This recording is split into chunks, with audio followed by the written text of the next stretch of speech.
नमस्कार, आप देख रहे हैं एवन उत्तराखंड। मैं हूं विक्रम सिंह राजपुरोहित। अब हेडलाइंस के बाद रुख करते हैं खास खबरों का। बड़ी खबर है पुष्कर सिंह धामी से जुड़ी। मुख्यमंत्री पुष्कर सिंह धामी ने बुधवार को देहरादून से अयोध्या, अमृतसर और वाराणसी के लिए हवाई सेवा को हरी झंडी दिखाकर रवाना किया। धामी ने यहां दीप जलाकर हवाई सेवा का शुभारंभ किया। अब उत्तराखंड के लोगों को देहरादून से ही सीधे अयोध्या धाम, अमृतसर और वाराणसी के लिए हवाई सेवा मिल सकेगी। इससे पहले उन्हें इसके लिए दिल्ली जाना पड़ता था। ये हवाई सेवा शुरू होने से लोगों को बड़ी राहत मिलेगी। उत्तराखंड में बड़ी संख्या में पंजाबी लोग भी रहते हैं, वे भी अब सीधे अमृतसर जा सकेंगे। अयोध्या श्री राम मंदिर देखने को लेकर भी लोगों में बड़ा क्रेज है, उन्हें भी इससे बड़ी राहत मिलेगी। वे भी अब रामलला के दर्शनों को फ्लाइट से जा सकेंगे।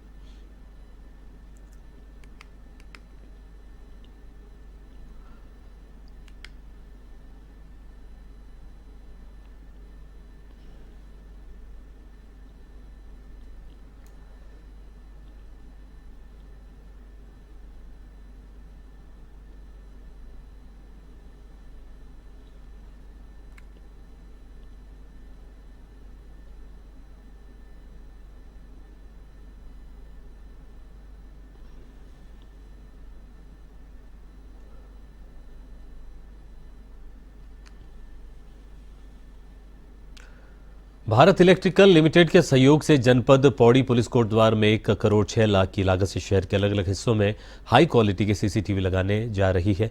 मंगलवार को एसएसपी पौड़ी श्वेता चौबे और विधानसभा अध्यक्ष ऋतु भूषण खंडूरी ने सीसीटीवी के लिए बनाए गए कंट्रोल रूम का लोकार्पण किया। इस अवसर पर विधानसभा अध्यक्ष ऋतु भूषण खंडूरी ने कहा कि शहर में लगने वाले सीसीटीवी कैमरों से कानून व्यवस्था को मजबूती मिलेगी, अपराधियों पर नजर रहेगी।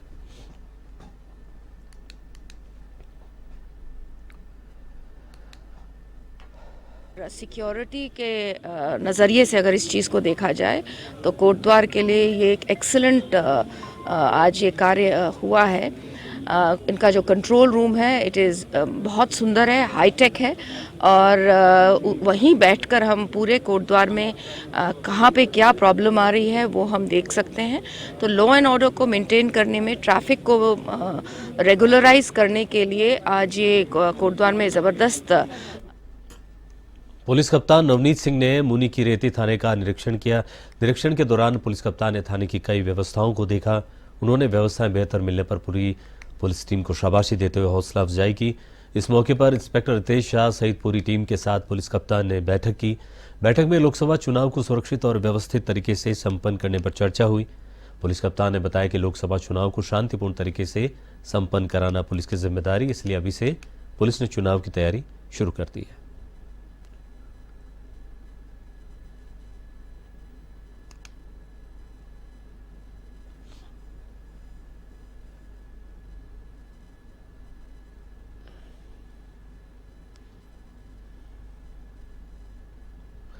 हरिद्वार के ट्रैवल कारोबारियों ने सिटी मजिस्ट्रेट कार्यालय के बाहर प्रदर्शन किया और राज्य सरकार से बाहरी गाड़ियों को निर्वाचन प्रक्रिया में लगाने की मांग की।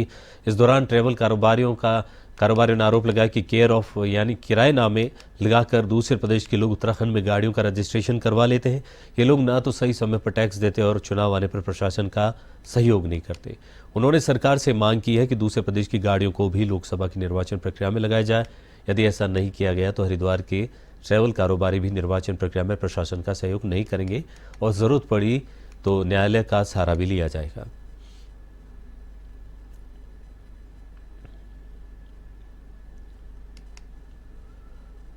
24 में लोकसभा चुनाव होने हैं और निरंतर पिछले 5 सालों से हम अपनी मांगों को लेकर के सिटी मजिस्ट्रेट कार्यालय, जिलाधिकारी महोदय और आरटीओ और माननीय मुख्यमंत्री उत्तराखंड से निवेदन करते आ रहे हैं कि उत्तराखंड में और खासकर एआरटीओ कार्यालय हरिद्वार में जो वाहन केयर ऑफ में पंजीकरण किए गए हैं वो वाहन लोकसभा 2024 के निर्वाचन में बुलाए जाएं। वो अन्य प्रदेशों में जो वाहन चल रहे हैं, जो केयर ऑफ में यहाँ पर किरायानामा लगा करके फर्जी तरीके से उनको यहाँ पे किया गया है, पंजीकरण किया गया है, वो वाहन कभी भी उत्तराखंड में किसी भी जब केयर ऑफ वाली गाड़ी एक आरटीओ दफ्तर, चाहे वो हरिद्वार हो, ऋषिकेश हो, कोई भी उत्तराखंड का आरटीओ दफ्तर, अब बाबू लोग जब भरपेट अपना कमीशन ले रहे हैं उनसे केयर ऑफ में गाड़ी रजिस्टर्ड करने के लिए, जिनका कोई यहाँ पे मूल निवास प्रमाण पत्र नहीं है, कोई चीज़ नहीं है, आईडी नहीं है उनकी, फर्जी आईडियो के बेस के ऊपर गाड़ियाँ रजिस्ट्रेशन करी जा रही हैं।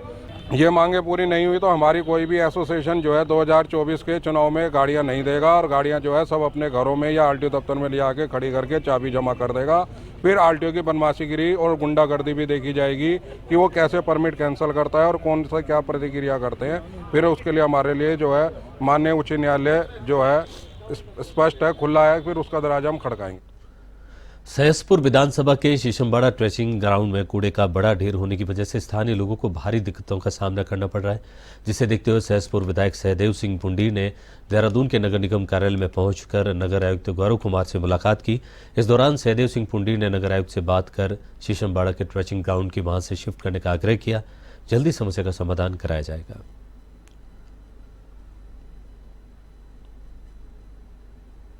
के बारे में ये बताना चाहूँगा कि वहाँ पर जो वेस्ट पुरानी हमारी डैम की कंपनी द्वारा इकट्ठा किया गया था, उनके द्वारा निस्तारण न होने के कारण वो लीगेसी वेस्ट था, उसका आईआईटी रुड़की के द्वारा क्वांटाइजेशन कराया गया था, कैरेक्टराइजेशन भी कराया गया था। उसके उपरांत उसकी डीपीआर तैयार की गई है और डीपीआर पर जैसे ही अप्रूवल प्राप्त हो जाता है वहाँ से कूड़े के निस्तारण का कार्य शुरू कर दिया जाएगा। अनुमानित अवधि हमारी लगभग 1.5 साल।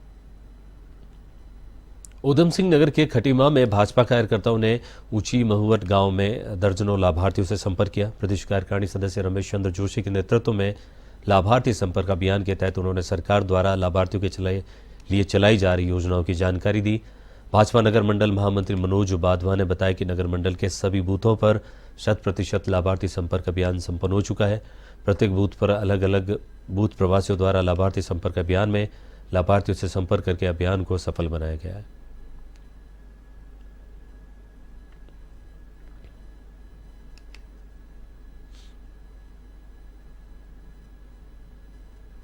हम सभी भारतीय जनता पार्टी के कार्यकर्ता लगातार 1 तारीख से 5 तारीख तक सब अपने अपने बूथों पे लाभार्थी संपर्क अभियान में जुटे हुए हैं और प्रत्येक लाभार्थी के पास जाकर के हम लोग उनके मोदी जी सरकार द्वारा जो हमें सुविधाएं दी जा रही हैं, लाभार्थियों को जो सुविधाएं दी जा रही हैं उनके बारे में उनसे जानकारी ली जा रही है। उनको जानकारी दी जा रही है कि भविष्य में उनको और क्या क्या सुविधाएं माननीय मोदी सरकार द्वारा दी जा सकती हैं। इसी के तहत ये संपर्क अभियान आज लगातार 5वें दिन जारी। उत्तराखंड की सभी 5 सीटों पर किसी भी दल के साथ गठबंधन नहीं करेगी। वह सभी सीटों पर चुनाव लड़ेगी। कांग्रेस पार्टी के वरिष्ठ प्रदेश उपाध्यक्ष सूर्यकांत धस्माना ने बताया कि कांग्रेस पार्टी किसी अन्य दल के साथ उत्तराखंड में गठबंधन नहीं करेंगी और अकेले ही सभी 5 सीटों पर अपने प्रत्याशी खड़े कर चुनाव लड़ेगी।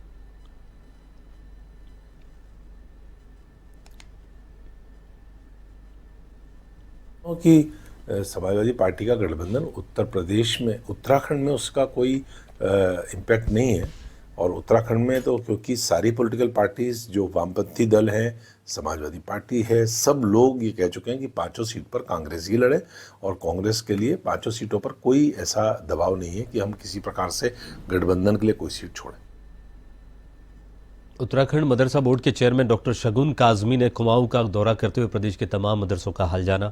इस दौरान उन्होंने मदरसा कमेटी के अध्यक्ष और सचिवों से भी मुलाकात की। उन्होंने क्षेत्र के मदरसों के संस्थापक और अध्यक्षों से मुलाकात करते हुए सरकार की गाइडलाइन से अवगत कराया। इस दौरान उन्होंने कांग्रेस के पूर्व अध्यक्ष सोनिया गांधी और राहुल गांधी पर हमलावर होते हुए आरोप लगाया कि कांग्रेस ने सिवाय मुसलमानों को पीछे धकेलने और भारतीय जनता पार्टी आरएसएस के नाम पर बरगलाने का ही काम किया है।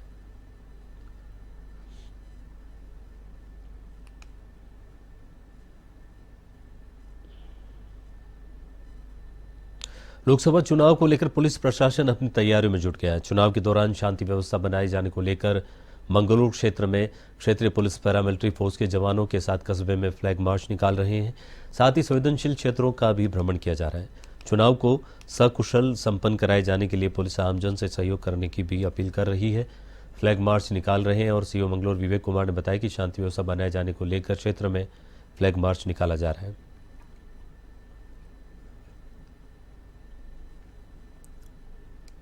शांति व्यवस्था के लिए एक फ्लैग मार्च का आयोजन किया गया है। आप देख रहे हो पैरामिलिट्री भी हमारे साथ है और यही क्षेत्र के लोगों से ये अपील है कि शांति व्यवस्था कायम रखें। जो भी माहौल ख़राब करने की कोशिश करेगा उसके खिलाफ सख्त से सख्त कानूनी कार्रवाई की जाए। अभी हमारे पास जो है एक कंपनी जो है वो पैरामिलिट्री फोर्स।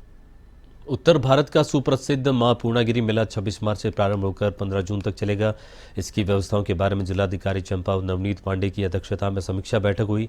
इसमें उन्होंने अधिकारियों को सभी व्यवस्थाएं चाक चौबंद रखने के निर्देश दिए। श्रद्धालुओं की सुविधा हेतु टुलीगाड़ में एचडीएफसी बैंक का एक एटीएम संचालित होगा। नमामि गंगे कार्यक्रम के तहत बूम घाट में मां गंगा आरती का आयोजन किया जाएगा और संचार सुविधा हेतु BSNL का सचल मोबाइल टावर स्थापित होगा। मेला परिक्षेत्र में NHPC की सहायता से अग्नि सुरक्षा संयंत्र स्थापित होंगे। जिलाधिकारी ने बिजली, पानी, स्वास्थ्य, सड़क स्वच्छता के साथ ही श्रद्धालु की सुविधाएं के लिए सभी व्यवस्थाएं चाक चौबंद रखने के निर्देश दिए। कि 26 मार्च से लेकर 15 जून के मध्य में इस वर्ष जो है श्री पूर्णागिरि मेले का आयोजन किया जाएगा। तो उसी की तैयारियों की आज समीक्षा बैठक की गई थी और ये देखा कि साहब इस समय जो मुख्य व्यवस्थाएं हैं इस वर्ष जिला पंचायत द्वारा की जानी है। तो जिला पंचायत ने जितने भी टेंडर्स आदि की प्रक्रिया थी वो पूर्ण कर ली गई है। समीक्षा के दौरान कुछ सुझाव विभागीय डिपार्टमेंट से आए थे, विशेषकर अग्निशमन को लेके, सुरक्षा व्यवस्था को लेके, पेयजल को लेके। तो वो छुटमुट कार्यों के लिए जो संबंधित कार्यदायी संस्थाएं हैं उनको निर्देश दिए गए हैं। हमें उम्मीद है कि इस बारी जो मेला होगा वो पहले से जो होगा और व्यवस्थित होगा।